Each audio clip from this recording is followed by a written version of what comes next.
کی مجال ہے جو نظر بھی ملا سکے، دربار مصطفیٰ میں ٹھکانا رضا کا ہے۔ کوئی دنیا عطا میں نہیں ہمتا تیرا، کوئی دنیا عطا میں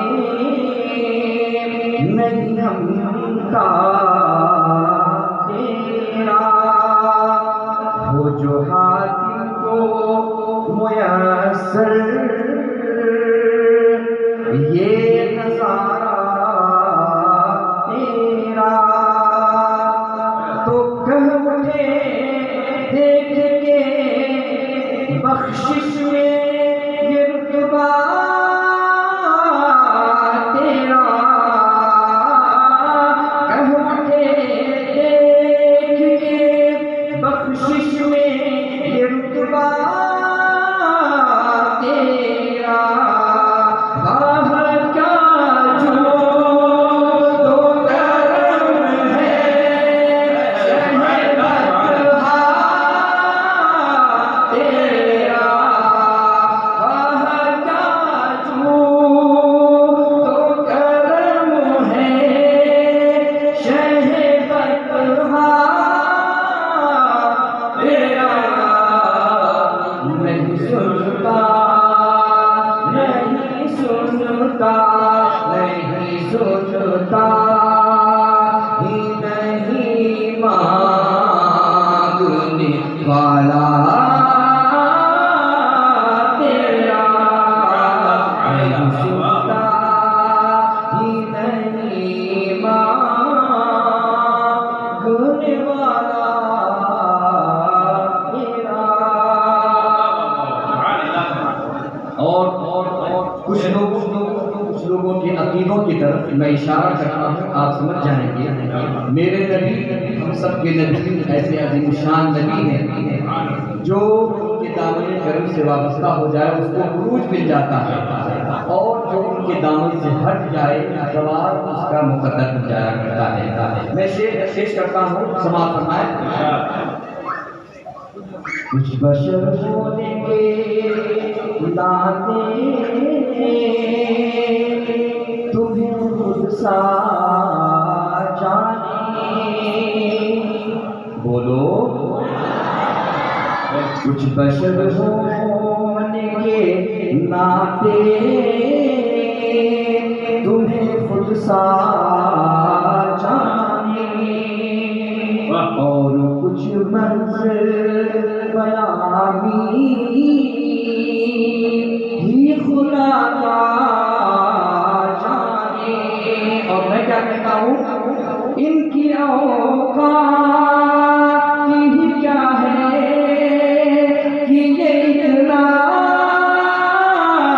جانے، ان کی اوقات ہی کیا ہے کہ یہ اتنا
واہ کیا جود و کرم ہے شہ بطحا تیرا، مجھ سے ناچیز، مجھ سے ناچیز، مجھ سے ناچیز پہ ہے تیری عنایت کتنی، مجھ سے ناچیز پہ ہے تیری عنایت کتنی، تو نے ہر گام پہ دی میری حمایت کتنی، اور کیا بتاؤں تیری رحمت میں ہے نصرت کتنی، کیا بتاؤں تیری رحمت میں ہے نصرت کتنی، ایک میں کیا میرے عصیان کی حقیقت کتنی، ایک میں کیا میرے عصیان کی حقیقت کتنی، مجھ سے سولا، مجھ سے سولا، مجھ سے سولا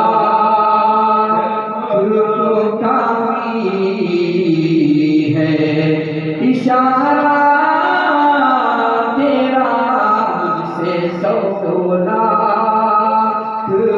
کافی ہے اشارہ تیرا۔ اور آخری شعر پیش کر رہا ہوں، تجھ سے ہر چند وہ ہے قدر و فضائل میں رفیع یا رسول اللہ، تجھ سے ہر چند وہ ہے قدر و فضائل میں رفیع، کر نصیراج مگر فکر رضا کی توسیع، پاس ہے اس کے شفا کا وسیلہ۔ نعرہ تکبیر، نعرہ رسالت، نعرہ رسالت، حضور مفتی مالوہ،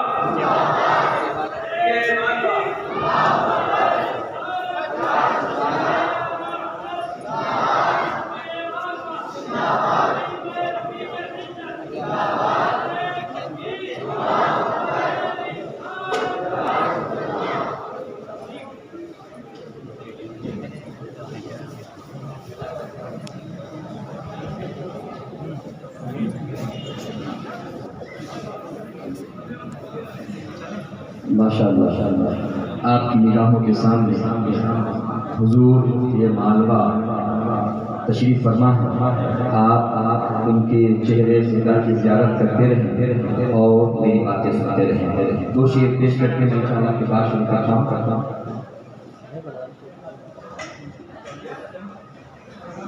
میں نے عرض کیا آپ حضرات سن رہے ہیں، بیدار ہیں؟ اللہ رب العزت نے قرآن مقدس میں ارشاد فرمایا، یا ایھا الذین آمنوا اتقوا اللہ وکونوا مع الصادقین، اے لوگوں، اے ایمان والو، اللہ سے ڈرو اور سچے لوگوں کے ساتھ ہو جاؤ۔ سچے لوگ کون ہے، اس کی ڈیفینیشن، اس کی تعریف کرنا بہت ضروری ہے تاکہ ہم سچے لوگوں کے ساتھ ہو جائیں۔ قرآن مقدس کی بارگاہ میں جب ہم عریضہ پیش کرتے ہیں، قرآن تو ہی بتا دے سچا کون ہے، تو قرآن کہتا ہے یہاں وہاں بھٹکنے کی ضرورت نہیں ہے، سورہ فاتحہ پڑھ لو اور اس کے بعد اس کی تفسیر پڑھ لو، تمہیں سچوں کی ڈیفینیشن معلوم ہو جائے گی۔ جب ہم نے قرآن مقدس کی پہلی سورت کریمہ کو پڑھنا شروع کیا اور اس کی چند آیتیں پڑھی تو رب تبارک و تعالیٰ نے سچوں کی نشاندہی فرما دی۔ ارشاد ہوتا ہے، اہدنا الصراط المستقیم صراط الذین انعمت علیہم غیر المغضوب علیہم ولا الضالین۔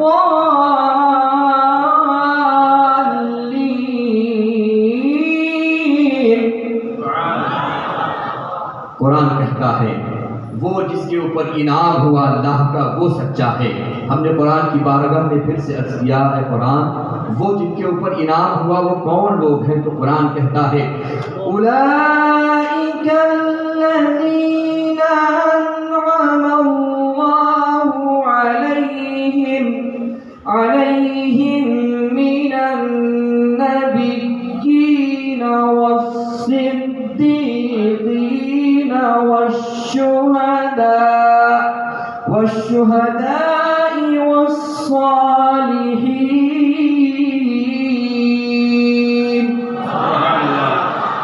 قرآن کہتا ہے انبیاء کی ذات سچوں کی ذات ہے، شہداء کی ذات سچوں کی ذات ہے، صدیقین کی ذات سچوں کی ذات ہے، صالحین کی ذات سچوں کی ذات ہے۔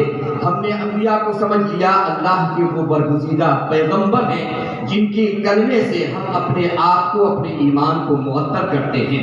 ہم نے شہداء کو جان لیا جن کے بارے میں قرآن مقدس کا فرمان ہے وَلَا تَقُولُوا لِمَن يُقْتَلُ فِي سَبِيلِ اللَّهِ أَمْوَاتٌ۔ ہم نے صدیقین کو جان لیا جس کے بارے میں قرآن فرماتا ہے اولئک هم المتقون۔ ہم نے صالحین کو جان لیا، صالحین کون ہیں؟ یہ اللہ کے ولیوں کی ذات ہے، اللہ کے نیک بندوں کی ذات ہے۔ اللہ رب العزت نے اپنے دین متین کی بقا کے لیے سب سے پہلے انبیاء کرام کو اس دھرتی پر بھیجا، اور اس کے بعد جب ہمارے اور آپ کے آقا تشریف لے آئے تو اللہ کے رسول صلی اللہ علیہ وسلم پر نبوت کے دروازے کو بند کر دیا گیا۔ اب کوئی نبی نہیں آ سکتا، اب کوئی نبی آنے کا دعویٰ کرتا ہے تو اب وہ مسلمان بھی نہیں ہو سکتا۔ الحمدللہ ہمارا عقیدہ بڑا ہی راسخ ہے، ہم جانتے مانتے ہیں کہ ہمارے نبی کے بعد کوئی نبی نہیں آ سکتا، بلکہ میرے آقا نے ارشاد فرما دیا میرے بعد اگر کوئی نبی ہوتا تو حضرت عمر ہوتے، لیکن اب کوئی نبی نہیں آ سکتا۔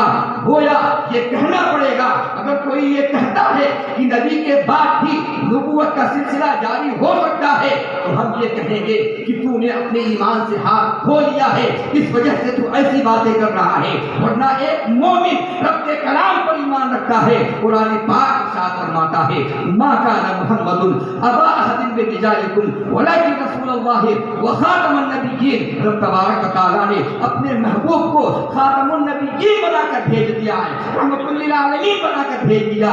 اب کوئی خاتم نہیں آنے والا، نبی کے بعد کوئی نبی نہیں آنے والا ہے، یہ ہمارا عقیدہ راسخہ۔ شہداء کی ذات آپ جانتے ہیں، اللہ رب العزت نے انبیاء کے بعد انبیاء کے نائب بنائے، اور انبیاء کے نائب کون ہیں؟ یہ علماء ہیں۔ اللہ اکبر۔ ہمارے اور آپ کے آقا نے ارشاد فرمایا العلماء ورثۃ الانبیاء، علماء انبیاء کے وارث ہوتے ہیں۔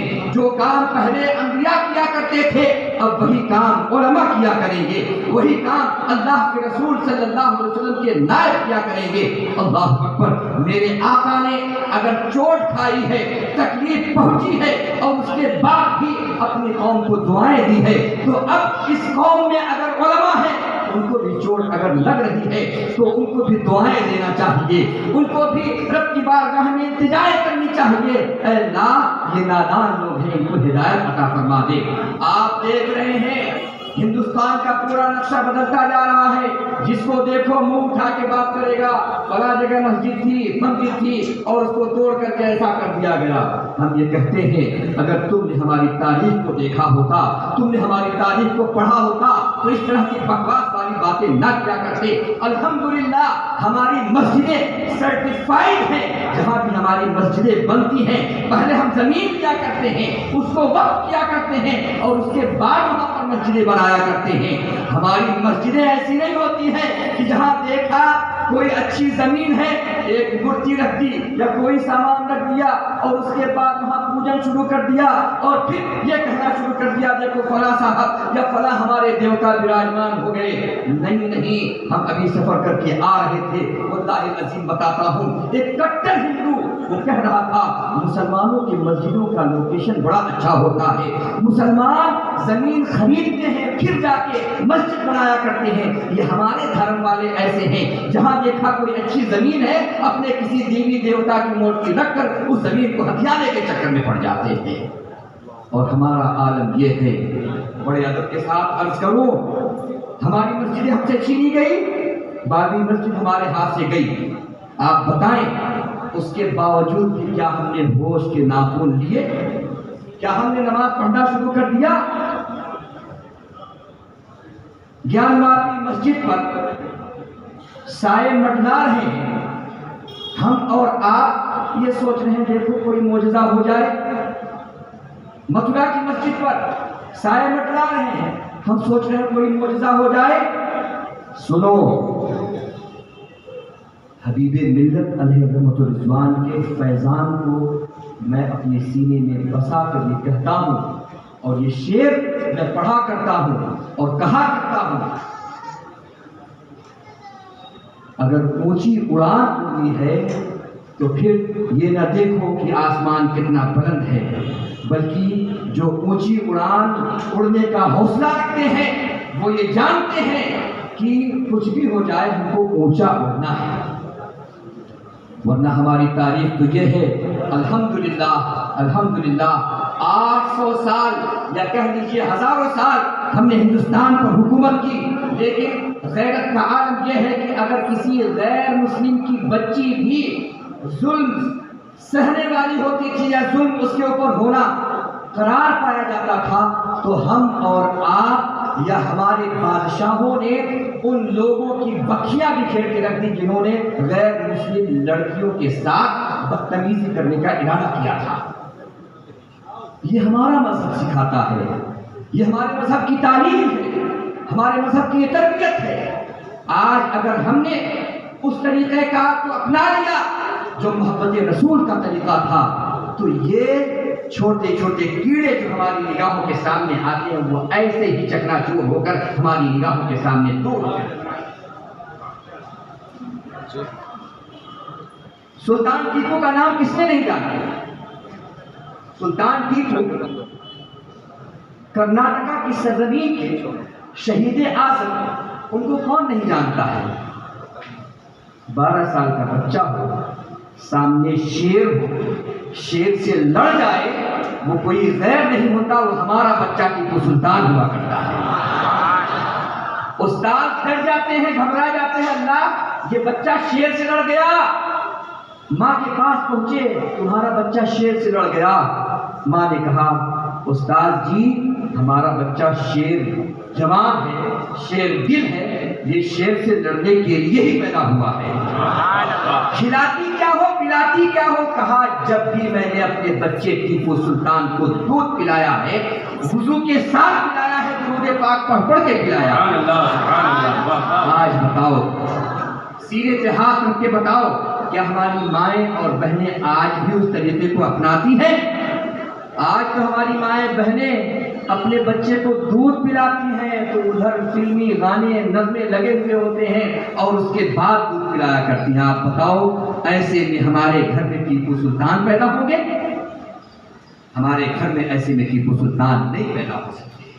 ہماری تاریخ بتاتی ہے جب تک ہم نے رسول پاک صلی اللہ علیہ وسلم کی عظمت پر اپنے جانوں کو نچھاور کرنا سیکھا تھا تب تک ہمارے مقدر میں عروج تھا۔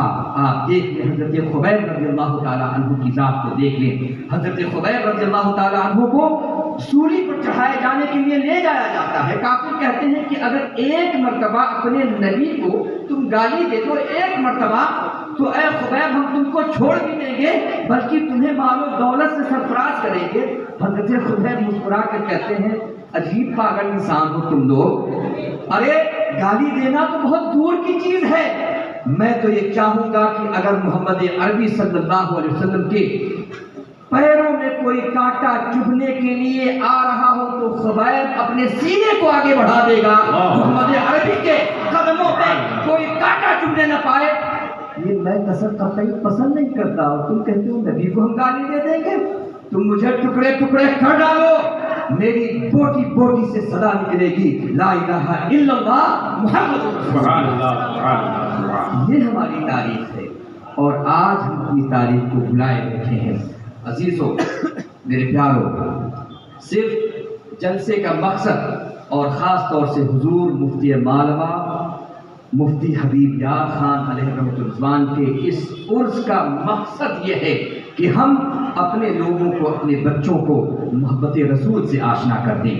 اگر ہم نے اپنے بچوں کو محبت رسول سے آشنا کر لیا اور اسی کے ساتھ ساتھ تعلیم اور تعلم کا رواج دے دیں، ایسا نہیں کہ صرف چند کتابیں پڑھ کر اور پھر ہم کاموں میں لگ جائیں، نہیں، یہ ہمارے لیے کافی نہیں ہوگا، بلکہ جہاں پر ہمارے بچے علماء بنے وہیں پر ہمارے بچے ڈاکٹر بھی بنے، ہمارے بچے انجینئر بھی بنے، ہمارے بچے پروفیسر بھی بنے، ہمارے بچے اچھے قسم کے ڈاکٹر کے ساتھ، لائر کے ساتھ ایڈوکیٹ بنے، وکیل بنے۔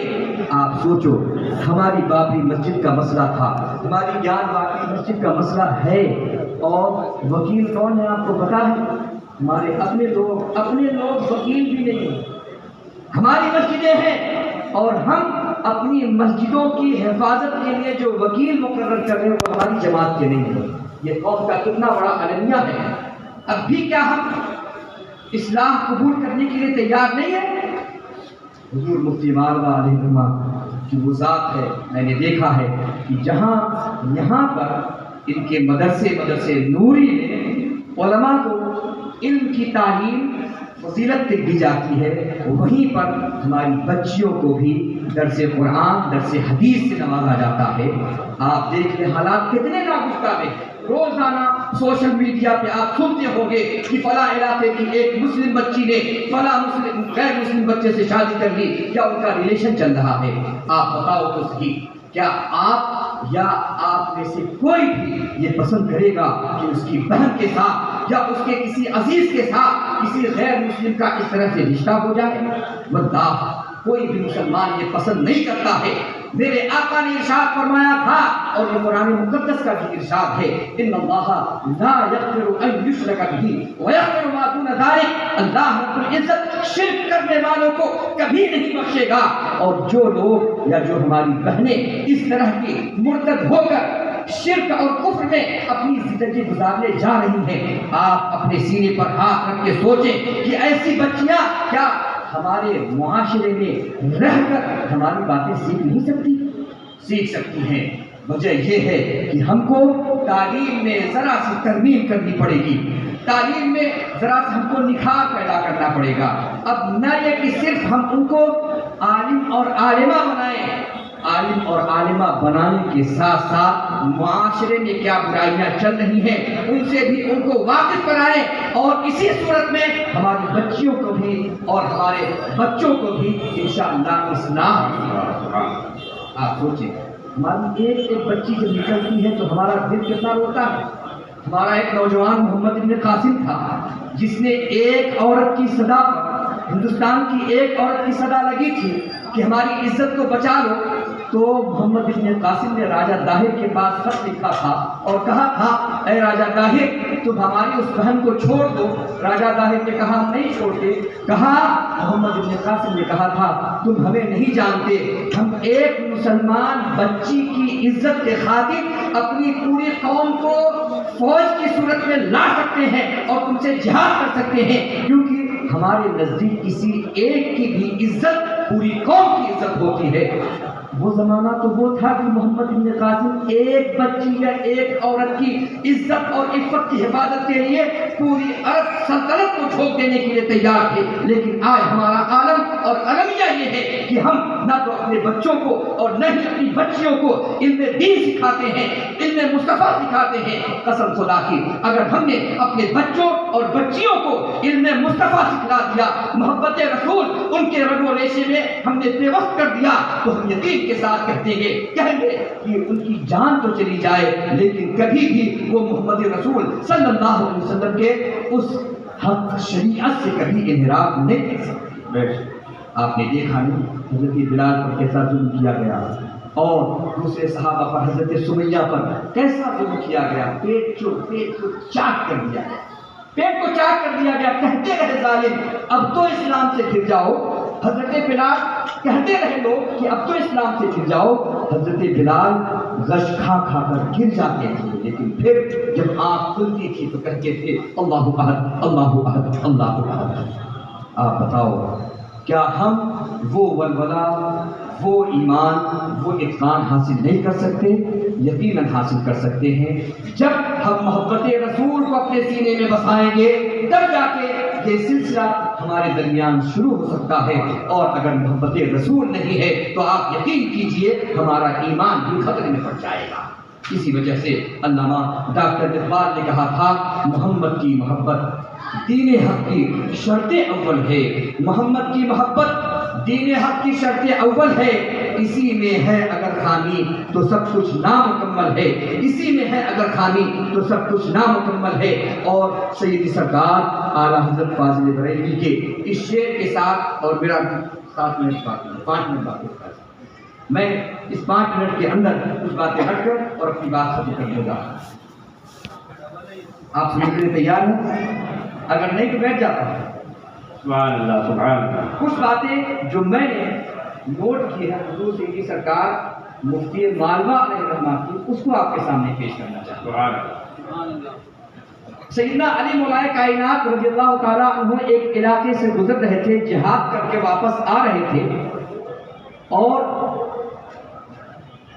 نعرے تکبیر، نعرے رسالت، مفتی ظفر نوری صاحب قبلہ، نعرے تکبیر، نعرے رسالت۔ آگے تشریف لائیے، آگے ادھر آگے۔ سبحان اللہ۔ نعرے تکبیر، نعرے رسالت، شہزادہ حضور مفتی مالوہ، شہزادہ حضور مفتی مالوہ، نعرے تکبیر، نعرے رسالت۔ تشریف رکھیں۔ مجھے پتا ہے کہ مجھے پتا ہے جب پانی حاصل ہو جائے تو تیمم کا کام ختم ہو جاتا ہے، تو بس پانی حاصل ہے تو اب تیمم رخصت ہو جائے گا۔ بس 5 منٹ اور آپ کے سامنے پیش کرتا ہوں۔ سیدنا مولا کائنات رضی اللہ تعالیٰ عنہ گزر رہے تھے، اور اس علاقے میں پانی کی بڑی قلت تھی، پانی تھا بھی نہیں۔ لوگوں نے کہا حضور پانی کی بڑی قلت ہے، پریشانی میں ہے، جذبات کا طوفان ہے، حضور نہ وضو کرنے کے لیے پانی ہے نہ پینے کے لیے پانی ہے، کیا کیا جائے؟ سیدنا مولا کائنات رضی اللہ تعالیٰ عنہ چند قدم چلتے ہیں، کہتے سبحان اللہ، جھوم کے بولو سبحان اللہ۔ مولا کائنات چند قدم چلنے کے بعد ارشاد فرماتے ہیں، یہاں جہاں پر میں قدم رکھ رہا ہوں یہاں پر کھدائی کرو، یہاں سے پانی نکلے گا۔ اب میں سیدنا مولا کائنات علیہ رحمۃ الرضوان کے اس مشن کو، جو ولایت کا مشن تھا، اس کو آپ کے سامنے پیش کرنا چاہتا ہوں۔ مجھ کو یہ واقعہ بتایا گیا، حضور مفتی مالوہ علیہ رحمۃ الرضوان کسی علاقے میں تشریف لے گئے، اور وہاں پر بھی پانی کی بڑی قلت تھی، پانی کی بڑی قلت تھی۔ لوگوں نے کہا حضور پانی نہیں نکل رہا ہے، کہاں کہاں کھودا، یہاں کھودا، یہاں کھودا، یہاں کھودا، یہاں کھودا، پانی نہیں نکلا۔ ذرا دیکھیں ولایت اور کرامت کا یہ صحرا حضرت علی سے چلتا ہے اور تمام ولیوں کو پہنچتا ہے۔ سرکار مفتی مالوہ علیہ رضوان نے اپنے قدموں کو آگے بڑھایا، چند قدم چلنے کے بعد آپ نے قدم رکھ کے ارشاد فرمایا، یہاں پانی نکلے گا، یہاں سے کھود لو۔ لوگوں کا بیان ہے، اس علاقے کے لوگوں کا بیان ہے، اللہ ہم دنگ تھے، حیرت زدہ تھے، اللہ اکبر، ہم نے ولایت کی باتیں سنی تھی، سیدنا مولا کائنات کی باتیں ہم نے سنی تھی، جہاں قدم رکھ کے کہہ دیا یہاں سے میٹھا پانی نکلے گا، جب وہاں سے کھدائی کی گئی تو پانی نکلا، اللہ اکبر۔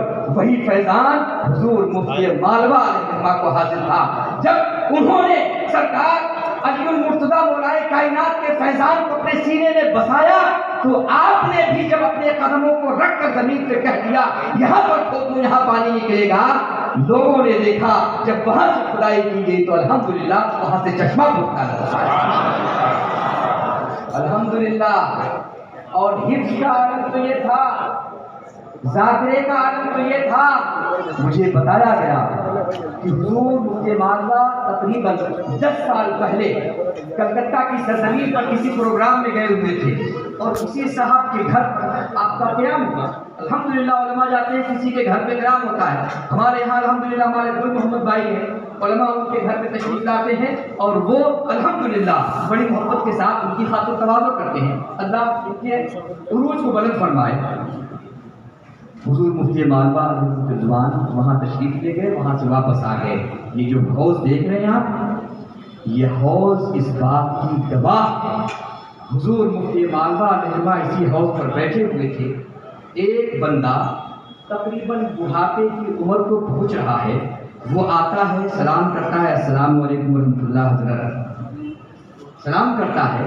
سلام کرنے کے بعد حضرت نے اسے دیکھا اور وہ حضرت کو دیکھ رہا ہے, اور پھر حضرت دیکھتے دیکھتے فرماتے ہیں, عبداللطیف کلکتہ والے, اس شخص کا بیان ہے حضرت صرف اور صرف ایک رات کے لیے, ایک دن کے واسطے میرے گھر پر قیام فرماتے. تقریباً 10 سال پہلے میرے گھر پر قیام فرماتے, اور 10 سال کے بعد کبھی بھی حضرت سے کوئی ملاقات نہ ہوئی. ڈائریکٹ جامع مسجد اندور میں آیا, حضرت کا پتہ لگایا, لوگوں نے بتایا حضرت تو مسجد میں ملیں گے. اسی حوض پر حضرت تشریف فرما تھے. وہ بندہ آتا ہے, 10 سال کے بعد حضرت نے دیکھا, دیکھتے ہی فرمایا, عبداللطیف کلکتہ والے ہو. ہم حافظ صاحب اور دوسرے چند علماء, مولانا سلمان اظہری صاحب بھی ایک جلسے میں تھے. بات ہونے لگی کہ حضرت کا ذاکرہ بڑا قوی تھا, بڑا قوی تھا. میں سنتا رہا.